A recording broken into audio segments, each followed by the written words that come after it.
Hello everyone, welcome to my YouTube channel MV's Code Guide.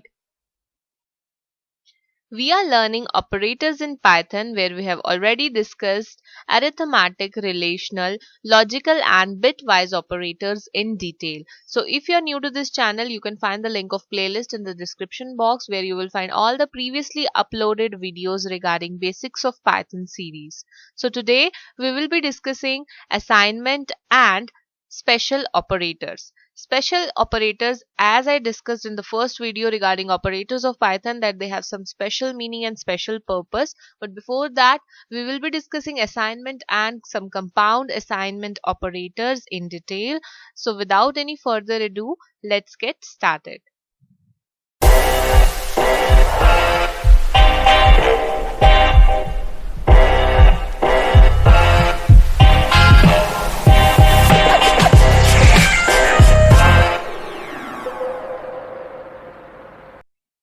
Assignment operator as the name suggest is use to assign value to a variable. कभी भी आपको एक variable के अंदर value assign करनी होती है तो आप असाइनमेंट ऑपरेटर का यूज करते हो. The most common operator out of all operator is equal to operator. हर जगह यूज होता है. राइट फ्रॉम द बिगिनिंग आप प्रोग्रामिंग करना शुरू करते हैं तो आप असाइनमेंट ऑपरेटर का यूज करना शुरू कर देते हैं.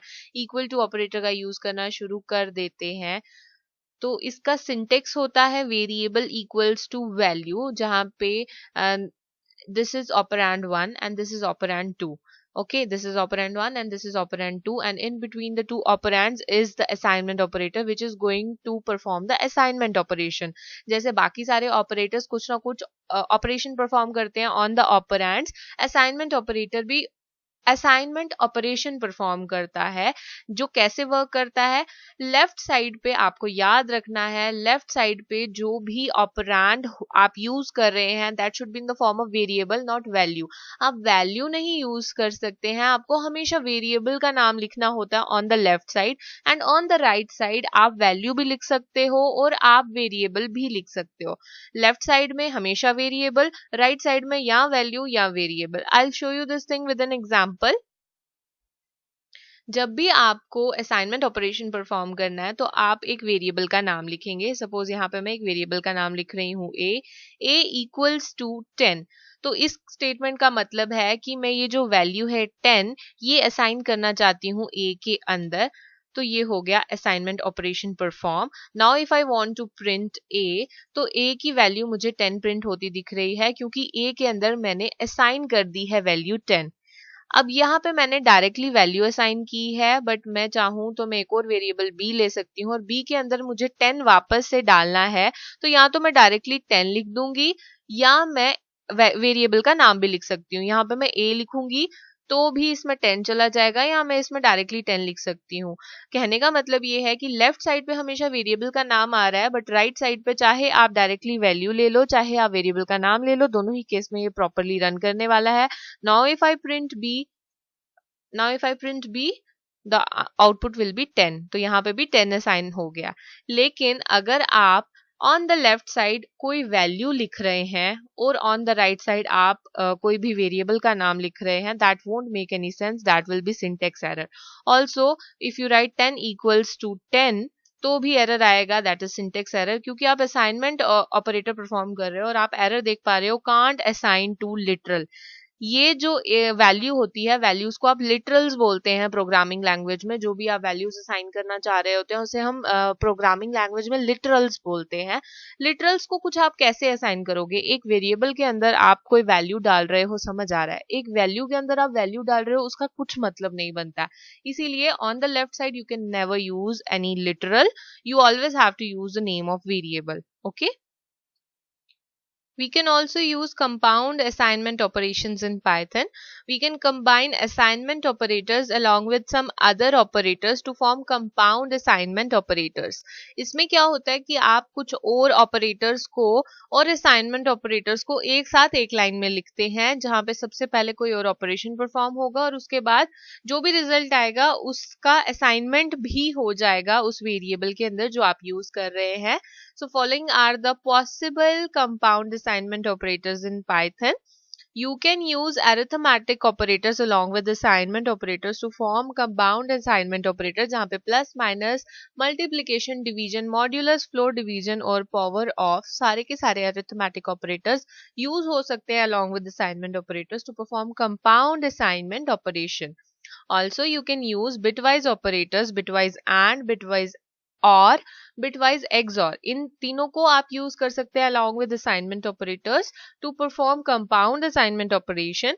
Also you can use shift operators to perform compound assignment operations. Okay, तो ये possible all possible compound assignment operators हैं. इसके अलावा आप और कोई भी operator को यूज नहीं कर सकते हो assignment operator के साथ for performing compound assignment operation.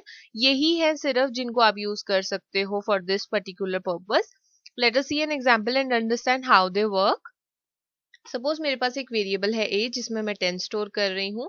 अब मैं इसे इंक्रीमेंट करना चाहती हूँ इस वैल्यू को बाय 1. तो मैं लिखूंगी a is equal to a plus 1.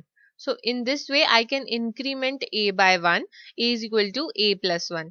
तो ये एक प्रोसीजर है, ये एक तरीका है इंक्रीमेंट करने का वैल्यू को. तो अगर मैं प्रिंट करती हूँ a, it will be 11. Also, if I want to increment it further by 1, I can also use compound assignment operator for this purpose. What I will write is a plus equals to 1. Now understand this. जो मैंने ये statement लिखी है a is equal to a plus 1, that is exactly equal to a plus equals to 1. Okay? इसमें क्या हो रहा है, सबसे पहले प्लस ऑपरेशन परफॉर्म हो रहा है, एडिशन ऑपरेशन परफॉर्म हो रहा है between a and 1. What is a right now? a is 11 right now. 11 plus 1 is 12 and that value 12 is going to be assigned to a after the addition operation is performed. तो सबसे पहले a plus 1 होगा, then जो भी result आएगा वो a में assign हो जाएगा, that is assignment operation. Okay, so if I run it and print the value of a is 12 right now. इसी तरीके से अगर मैं लिखती हूँ a multiplication and equals to 20. Okay, तो ये क्या करेगा, सबसे पहले a को मल्टीप्लाई करेगा 20 से और जो भी वैल्यू होगी वो किस में असाइन कर देगा, a में असाइन कर देगा. तो इफ आई प्रिंट a, अब a की वैल्यू है 240. अगर 12 को 20 से मल्टीप्लाई किया जाए तो क्या बन जाता है, 240. ओके, अगर आप इस तरीके से नहीं करते हैं तो a में वैल्यू असाइन नहीं होगी. सपोज आप लिख रहे हैं a into 20. ओके, और I will write a divided by और फ्लोर डिवीजन बाय 20. ठीक है, इस तरीके से क्या होगा, आपको रिजल्ट तो मिल जाएगा but when you actually try to print the value of a is still 240. तो ओरिजिनल वेरिएबल में कोई चेंज नहीं आया है, जो भी आप वेरिएबल ले रहे हो उसके साथ ऑपरेशन परफॉर्म हो रहा है और आपको रिजल्ट मिल रहा है. आप चाहते हो कि आप इस रिजल्ट को वापस वेरिएबल के अंदर स्टोर करो, then you can use the assignment operator for that purpose. तो आप क्या लिखेंगे, एक ही लाइन में अगर आपको दो ऑपरेशन परफॉर्म करने हैं आप लिखेंगे a floor division equals to 20. तो क्या होगा, सबसे पहले ये ऑपरेशन जो परफॉर्म होगा उसका रिजल्ट आएगा 12 और 12 किस में स्टोर हो जाएगा, a में, just like this. Now if I run and if I print a is 12 right now. पहले क्या था, 240. अगर आपने सिंपल ये ऑपरेशन परफॉर्म किया तो सिर्फ अरिथमेटिक ऑपरेशन परफॉर्म हो रहा है, ना कि असाइनमेंट ऑपरेशन. अरिथमेटिक ऑपरेशन के साथ साथ अगर आपको असाइनमेंट ऑपरेशन भी परफॉर्म करना है तो आप ये कंपाउंड असाइनमेंट ऑपरेटर यूज कर सकते हैं, जिसमें सबसे पहले तो अरिथमेटिक ऑपरेशन परफॉर्म होगा, उसके बाद असाइनमेंट ऑपरेशन भी परफॉर्म होगा. इसी तरीके से आप शिफ्ट ऑपरेटर, बिटवाइज ऑपरेटर सब कुछ यूज कर सकते हैं along with assignment operator to form compound assignment operator. Okay, बस आपको ध्यान में क्या रखना है कि आप जो ऑपरेशन परफॉर्म कर रहे हो उसमें जो वेरिएबल यूज हो रहा है वो कॉमन है. कॉमन इन द सेंस, जैसे आप ये एक स्टेटमेंट लिख रहे हो, यहाँ पे आप जो भी ऑपरेशन परफॉर्म कर रहे हो उसका रिजल्ट आप वही उसी वेरिएबल में वापस स्टोर करना चाहते हो. यहाँ पे a is equal to a plus 1 है, यानी a प्लस 1 करके जो भी रिजल्ट आता है वो वापस आप a में स्टोर करना चाहते हो, where a variable is common. यहाँ पे लेफ्ट साइड में और राइट साइड में a वेरिएबल कॉमन है।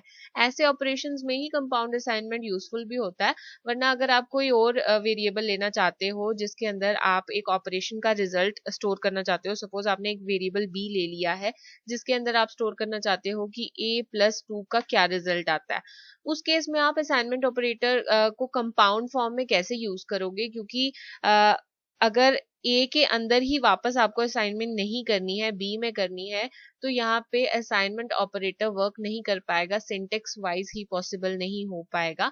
सिर्फ कंपाउंड असाइनमेंट ऑपरेटर तब काम आता है जब आपको जिस वेरिएबल के साथ आप काम कर रहे हो, after operating any kind of operation, जो रिजल्ट है आप वापस उसी वेरिएबल में स्टोर करना चाहते हो, तो ये यूजफुल होते हैं और तो ही ये काम करते हैं।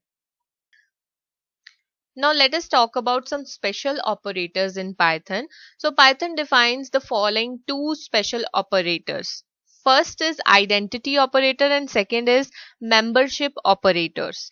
Okay, so both of them are already discussed while we were studying data types in Python. तो हमने जब डेटा टाइप्स डिस्कस किए थे उसमें दोनों के दोनों ऑपरेटर्स को हमने डिस्कस ऑलरेडी किया है, इसकी एग्जांपल्स भी हमने सीखी हैं, बट नेवरदलेस हम यहाँ पे भी इसे अच्छे से कवर करेंगे। So first let us talk about identity operators. We can use identity operators for address comparison. Okay, identity operators are of two types, is and is not.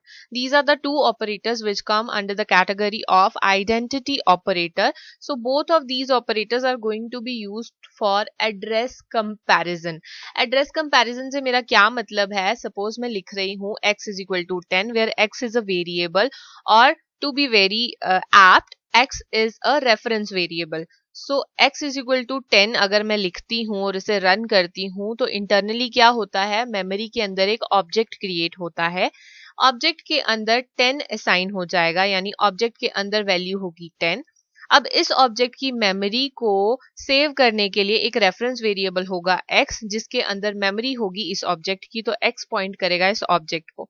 ये एक पूरी कहानी है जो हम बहुत बार डिस्कस कर चुके हैं। ये ऑब्जेक्ट और क्लासेस के कॉन्सेप्ट होते हैं, ये पूरे इंटरनल कॉन्सेप्ट्स हैं। जब एक आप वेरिएबल बनाते हैं और उसके अंदर डेटा स्टोर करते हैं, इंटरनली हर एक चीज ऑब्जेक्ट ही होती है। ऑल्दो आप पाइथन के अंदर फंक्शनल प्रोग्रामिंग भी कर सकते हैं, ऑब्जेक्ट ओरिएंटेड प्रोग्रामिंग भी कर सकते हैं, आप किसी भी तरीके से पाइथन को यूज कर सकते हैं, बट इंटरनली हर एक चीज पाइथन के अंदर ऑब्जेक्ट है। तो जब आप x इज इक्वल टू 10 लिख रहे हैं तो x is actually a reference variable which is making a reference to an object. ठीक है, ये ऑब्जेक्ट मेमोरी के अंदर है जिसके अंदर 10 स्टोर है और x जस्ट उसे रेफर कर रहा है। x के पास 10 नहीं है, x के पास एड्रेस है इस ऑब्जेक्ट का। Okay, now if you write y is equal to 10 तो क्या होगा, एक नया वेरिएबल ना क्रिएट होते हुए, ये मैंने आपको एक कॉन्सेप्ट डिस्कस किया था इम्यूटेबिलिटी और म्यूटेबिलिटी का, जहां पे मैंने आपको सिखाया था कि जितने भी आपके पास फंडामेंटल डेटा टाइप्स है सबके सब इम्यूटेबल है। इम्यूटेबल का मतलब ये भी है कि अगर आप एक वेरिएबल के अंदर कुछ भी वैल्यूज डाल रहे हैं तो उस वेरिएबल में चेंजेस नहीं आएंगे, अगर आप चेंजेस लाएंगे तो एक नया ऑब्जेक्ट क्रिएट होगा। अब वो कॉन्सेप्ट पढ़ते हुए हमने ये भी सीखा था कि अगर आपके पास एक इंटीजर है और इंटीजर के अंदर आप सेम चीज स्टोर करने की कोशिश कर रहे हैं तो पहले क्या देखा जाता है, जैसे अब मैंने लिखा है x इज इक्वल टू 10, तो मेमोरी के अंदर ऑलरेडी 10 मौजूद है, मेमोरी के अंदर एक ऑब्जेक्ट बन चुका है जिसे x रेफर कर रहा है।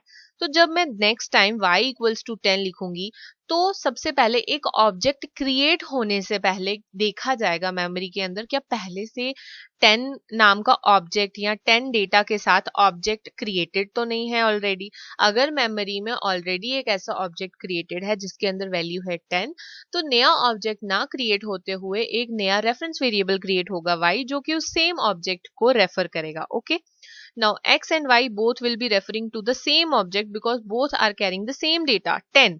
x के अंदर भी 10 है, y के अंदर भी 10 है, तो why to create another object and waste the memory। तो हम क्या करेंगे, x के अंदर जो रेफरेंस वेरिएबल है वही हम y को भी दे देंगे। y भी अब किसको पॉइंट कर रहा है, उस सेम ऑब्जेक्ट को जिसके अंदर 10 है। Now there are two ways जिससे आप चेक कर सकते हो कि एक्स और वाई जो है वो सेम ऑब्जेक्ट को रेफर कर रहे हैं. First method is by using ID function. ID function अगर आप किसी भी रेफरेंस वेरिएबल का लेते हैं, आईडी फंक्शन के अंदर कोई भी reference variable as parameter pass करते हैं तो आपको एड्रेस मिलता है. अब आप चेक कर सकते हैं ID of X and ID of Y. अगर दोनों की आईडी सेम है यानी दोनों में एड्रेस सेम है तो मतलब कि ये दोनों एक ही ऑब्जेक्ट को रेफर कर रहे हैं, अदरवाइज नहीं कर रहे हैं. और the second way of checking that both the reference variable are referring to the same object, हम दूसरे तरीके से कैसे कर सकते हैं, बाय यूजिंग इज ऑपरेटर. तो now comes our real content, जो कि हम आइडेंटिटी ऑपरेटर्स की बात कर रहे हैं. Identity operators are used for address comparison. So if we want to compare the address of x and y, what we can write is x is y. is operator can be used for address comparison. क्या x y दोनों के दोनों same object को refer कर रहे हैं? So we can write x is y. क्या x y ही है? अगर आता है ट्रू, दैट मीन्स एक्स और वाई दोनों के दोनों सेम ऑब्जेक्ट को रेफर कर रहे हैं. ओके, तो this is the main purpose why we use identity operators. Identity operators are used for comparison, address comparison.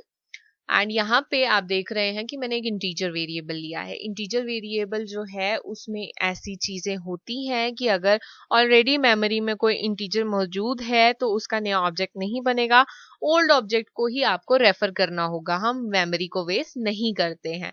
तो यहाँ पे x और y दोनों सेम ऑब्जेक्ट को रेफर कर रहे हैं, और अगर दोनों के दोनों रेफरेंस वेरिएबल सेम ऑब्जेक्ट को रेफर कर रहे हैं तो हम इन्हें दो तरीके से चेक कर सकते हैं. Either we can use id method or id function, or we can use is operator. The same goes for is not operator. अगर हम is not लिखते हैं तो हम चेक कर रहे हैं क्या दोनों सेम नहीं है. In that case अगर मैं लिखती हूँ x is not y तो false आने वाला है, क्योंकि x is actually y. x और y दोनों सेम ही ऑब्जेक्ट को रेफर कर रहे हैं. तो ये यूज होता है आइडेंटिटी ऑपरेटर्स का. Now let me show you an example and prove this concept. Here I am writing x is equal to 10. Then I am writing y is equal to 10. तो जो भी मैंने आपको डायग्राम बताई है वो सब इंटरनल कॉन्सेप्ट है. इंटरनली जैसे ही मैंने इन दोनों को रन किया तो इंटरनली वो सब चीजें हो गई होंगी. मेमोरी में एक ऑब्जेक्ट क्रिएट हो गया होगा, x उसे रेफर कर रहा होगा. जैसे ही मैंने y इज इक्वल टू 10 लिखा तो सबसे पहले मेमोरी में चेक हुआ होगा कि 10 ऑब्जेक्ट जो है वो बना तो नहीं है. अगर बना हुआ है तो नया ऑब्जेक्ट नहीं बनाओ, x को जहां x रेफर कर रहा है वहीं y को भी रेफर करने को कहो. Now we can check the addresses by using id function. I'll write id of x and I'll write id of y. Both are same. Both are exactly same. ठीक है, तो इससे मुझे पता लग गया कि x और y जो है एक ही ऑब्जेक्ट को रेफर कर रहे हैं. x के अंदर भी वही एड्रेस है जो y के अंदर है. ठीक है, अब अगर मैं id फंक्शन ना यूज करते हुए एड्रेस को कंपेयर करना चाहती हूँ तो मैं आइडेंटिटी ऑपरेटर का यूज कर सकती हूँ. I will write x is y. तो आप देख रहे हैं जैसे मैंने is लिखा, यहाँ पे इसका कलर भी चेंज हो गया, बिकॉज is जो है एक कीवर्ड है, तो रिजर्व्ड वर्ड है, इसीलिए इसका यहाँ पे कलर भी चेंज हो गया, because it has got some special meaning. Okay, predefined meaning है. रिजर्व्ड वर्ड है तो रिजर्व्ड वर्ड का प्री डिफाइंड मीनिंग होता है. This is an operator. If I write x is y, it will return true because x and y are actually referring to the same object. And if I write x is not y, तो क्या आ जाएगा? false. क्योंकि x और y एक ही object को refer कर रहे हैं तो नॉट के केस में false आएगा, यानी उल्टा चलेगा ये. अगर मैं लिखती हूं x और I will write a is equal to python, okay, and I will write b is equal to python. तो आप देख रहे हैं मैंने अपर केस और लोअर केस ले लिया है. यहाँ पे फर्स्ट अल्फाबेट यहाँ पे p जो है वो मैंने अपर केस में रखा और यहाँ पे मैंने लोअर केस में रखा है. नाउ लेट अस चेक कि ये दोनों सेम रेफर करेंगे या नहीं करेंगे. If I right a is b तो आ जाएगा false, और अगर मैं लिखती हूँ a is not b तो आ जाएगा true. अगर मैं यहाँ पे केसेस डिफरेंट कर रही हूँ, दैट मीन्स ये दोनों नए नए ऑब्जेक्ट बनाएंगे, ना कि सेम ऑब्जेक्ट को रेफर करेंगे. ए अपने ऑब्जेक्ट को रेफर करेगा, बी अपने ऑब्जेक्ट को रेफर करेगा, क्योंकि ये एग्जैक्टली सेम नहीं है. And if I right, suppose if I right A is equal to, or I'll directly use the values Python is Python. Okay तो ये आ जाएगा ट्रू बिकॉज ये दोनों के दोनों सेम है. मैं डायरेक्टली भी यूज कर सकती हूँ, वेरिएबल्स का नाम लेके भी यूज कर सकती हूँ. तो यहाँ पे मैं लिख रही हूँ सेम लिटरल्स. लिटरल्स मतलब वैल्यूज. तो यहाँ पे दोनों की दोनों स्ट्रिंग बिल्कुल सेम है तो इनका ऑब्जेक्ट भी सेम होगा, इसीलिए यहाँ पे ट्रू रिजल्ट में आ रहा है. अब आइडेंटिटी ऑपरेटर की बात हो रही हो और difference between equal to and is operator ना पूछा जाए, ऐसा तो हो नहीं सकता. तो जब भी आप आइडेंटिटी ऑपरेटर सीखेंगे तो आपको डेफिनेटली पता होना चाहिए what is the difference between equality operator and is operator. तो इक्वालिटी ऑपरेटर हमने पढ़ा था रिलेशनल ऑपरेटर के कंपैरिजन या इक्वालिटी ऑपरेटर्स के अंदर, जहां पे इक्वालिटी ऑपरेटर का काम होता है कंटेंट को कंपेयर करने का. तो you always need to remember that equality operator is meant for content comparison and is operator is meant for address comparison. You don't need to get yourself confuse between these two. जब भी आपसे पूछा जाए कि equality operator और is operator में क्या difference है, तो आपको याद रखना है इक्वालिटी ऑपरेटर का काम है कंटेंट को कंपेयर करना और इज ऑपरेटर का काम है एड्रेस को कंपेयर करना. इन सम केसेस कंटेंट अगर सेम है तो एड्रेस भी सेम होगा, जैसे हमने इंटीजर में देखा कि कंटेंट सेम है तो एड्रेस भी सेम ही आ रहा है दो वेरिएबल्स का. But not in every case. जहां पे आप लिस्ट्स और टपल्स की बात करते हैं, डिक्शनरीज की बात करते हैं, तो ऐसा नहीं है. कंटेंट सेम होने के बावजूद ऑब्जेक्ट्स अलग अलग होते हैं, एड्रेसेस अलग अलग होते हैं. Let me try this first of all. Suppose I have list 1 is equal to 10, 20, 30, 40, 50. Okay, and I have list 2 equals to same this thing 10, 20, 30, 40, 50, and I will run this. Now if I check list 1 is list 2, तो ये आ रहा है false. You can see that. And if I write list 1 equals to list 2, तो ये आएगा true. Content इनका same है लेकिन एड्रेसेस अलग अलग है, यानी सेम कंटेंट पे भी लिस्ट के केस में ऑब्जेक्ट्स अलग हैं. फंडामेंटल डेटा टाइप्स यानी इम्यूटेबल डेटा टाइप्स जो हैं उनके अंदर ऐसा कॉन्सेप्ट नहीं है. अगर कंटेंट सेम है तो ऑब्जेक्ट भी एक ही होता है और शेयरिंग होती है. लेकिन जब आप म्यूटेबल कॉन्सेप्ट्स की बात करते हैं, म्यूटेबल डेटा टाइप्स की बात करते हैं, जैसे कि लिस्ट एक म्यूटेबल डेटा टाइप है, उस केस में सेम ऑब्जेक्ट को रेफर नहीं किया जाता है चाहे कंटेंट सेम हो तब भी. तो यहाँ पे एड्रेस अलग आएगा और कंटेंट अलग आएगा. तो this is the perfect example which you can show to your interviewer कि इज और इक्वल टू ऑपरेटर सेम नहीं है. इज यूज होता है एड्रेस कंपैरिजन के लिए और इक्वालिटी ऑपरेटर से सिर्फ कंटेंट कंपेयर होता है, ना कि address. Next is membership operator. Membership operators होते हैं हमारे पास इन और नॉट इन. इन्हें यूज किया जाता है to check the membership in any data. अगर मेरे पास एक लिस्ट है, सपोज ये सारे नंबर्स हैं उस लिस्ट के अंदर, and now if I want to check कि इस पर्टिकुलर लिस्ट के अंदर एक पर्टिकुलर नंबर प्रेजेंट है या नहीं है, यानी एक पर्टिकुलर नंबर इस लिस्ट का मेंबर है या नहीं है, then I can use in and not in operator. If I want to check whether 23 is in the list or not, 23 ये जो नंबर है ये लिस्ट में है या नहीं है, then I can use in operator. I will write 23 in list. अगर मैं लिखूंगी 23 in list तो क्या होगा, रिजल्ट आ जाएगा true because 23 is in the list. If I write 99 in the list, then the result will be false because 99 इस list में present नहीं है, 99 इस लिस्ट का मेंबर नहीं है. ठीक है. If I write 99 not in list, then the result will be true. क्योंकि 99 नहीं है तो not के केस में true आ जाएगा. So this is the use of membership operator. जब हमने डेटा टाइप्स पढ़े थे तब भी हमने इसे कवर किया. मेंबरशिप ऑपरेटर का काम होता है to check the membership in the particular data. कोई भी एक आपके पास वैल्यू है वो किसी पर्टिकुलर डेटा के अंदर मेंबर है या नहीं है, उसे चेक करने के लिए आप मेंबरशिप ऑपरेटर का यूज करते हैं, इन और नॉट इन का यूज करते हैं. Now let us check the operator precedence. Precedence का मतलब होता है अगर एक से ज्यादा ऑपरेटर्स आप एक ही इक्वेशन में यूज कर रहे हैं, उस केस में सबसे पहले किसे ज्यादा महत्व दिया जाएगा, किसकी ज्यादा चलने वाली है, कौन सबसे पहले कमांड लेने वाला है, कौन सबसे पहले सॉल्व होने वाला है, वो ऑपरेटर प्रेसिडेंस चार्ट के हिसाब से चलता है। तो अगर आप ढेर सारे ऑपरेटर्स को एक साथ एक इक्वेशन में यूज कर रहे हैं, इन दैट केस सबसे पहले जिसकी चलने वाली है वो है पैरेंथेसिस। सबसे पहले ब्रैकेट सॉल्व होते हैं, ये हमने बॉडमास में भी देखा है कि पैरेंथेसिस ही सबसे पहले सॉल्व होते हैं, ब्रैकेट्स ही सबसे पहले सॉल्व होते हैं। तो यहाँ पे भी ऑपरेटर प्रेसिडेंस के अंदर भी पैरेंथेसिस सबसे पहले सॉल्व होंगे। उसके बाद जो सबसे ज्यादा बड़ी चीज मानी जाती है वो है एक्सपोनेंशियल या पावर ऑफ ऑपरेटर, जो कि अरिथमेटिक ऑपरेटर होता है। सबसे ज्यादा इसकी प्रेसिडेंस होती है। अगर एक इक्वेशन में पैरेंथेसिस नहीं है और एक्सपोनेंशियल ऑपरेटर का यूज हुआ है तो सबसे पहले वही सॉल्व होगा।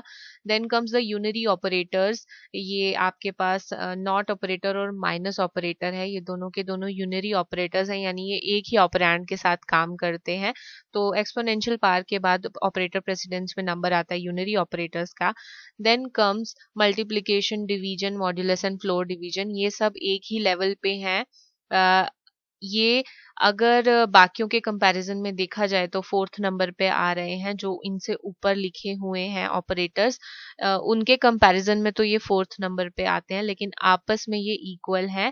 तो आपस में अगर ये ही सारे चारों ऑपरेटर्स में से इक्वेशन में आप कुछ यूज कर रहे हैं तो देखा जाएगा कि सबसे पहले कौन सा आ रहा है, किस डायरेक्शन में, उसी हिसाब से सॉल्व होगा। लेकिन in comparison to the other operators these come at the fourth position. then comes plus and minus, then comes the shift operators, then comes logical and उसके बाद आता है logical और, उसके बाद आता है logical not। तो and और not, ये अगर तीनों किसी में यूज कर रहे हो तो सबसे पहले and सॉल्व होगा, उसके बाद और सॉल्व होगा, उसके बाद not सॉल्व होगा, ये मतलब आता है इसका। देन आपके पास कंपैरिजन ऑपरेटर्स होते हैं और उसके बाद असाइनमेंट ऑपरेटर्स होते हैं। तो असाइनमेंट ऑपरेटर्स और कंपाउंड असाइनमेंट ऑपरेटर्स ये दोनों ही 11th नंबर पे आते हैं प्रेसिडेंस में। अगर बाकियों के कंपैरिजन में देखा जाए तो बाकी ऑपरेटर्स पहले सॉल्व होंगे, बाकी ऑपरेशंस पहले परफॉर्म होंगे, उसके बाद जाके असाइनमेंट ऑपरेटर का नंबर आता है। Then comes is and is not operator, जो कि आइडेंटिटी ऑपरेटर्स होते हैं। देन कम्स मेंबरशिप ऑपरेटर, यानी इन और नॉट। उसके बाद होते हैं not operator, and operator and और ऑपरेटर। ये तीनों के तीनों लॉजिकल ऑपरेटर्स हैं। लॉजिकल ऑपरेटर्स का नंबर सबसे लास्ट में आता है। लॉजिकल ऑपरेटर्स जो हैं सबसे लास्ट में यूज होंगे या परफॉर्म होंगे, सबसे पहले बाकी ऑपरेशंस परफॉर्म होंगे और देन लॉजिकल ऑपरेशंस का नंबर आता है। और लॉजिकल ऑपरेशंस में भी सबसे पहले नॉट परफॉर्म होता है, फिर एंड और फिर और। तो ये है आपके पास एक ऑपरेटर प्रेसिडेंस का चार्ट पूरा का पूरा। अगर ये सारों में से आप देखें, सबसे ज्यादा प्रेसिडेंस होती है पैरेंथेसिस की, उसके बाद पावर ऑफ की होती है, और सबसे कम जिसकी प्रेसिडेंस होती है वो और की होती है। तो अगर आप ढेर सारे ऑपरेटर्स यूज कर रहे हैं, उनमें से अगर आपको चेक करना है कि सबसे पहले कौन सा सॉल्व होगा, then you can use this operator precedence chart. So this is the end of today's video. If you're having fun learning with me, please like my videos and subscribe to my channel MV's Code Guide. Please keep learning and keep supporting. Thank you.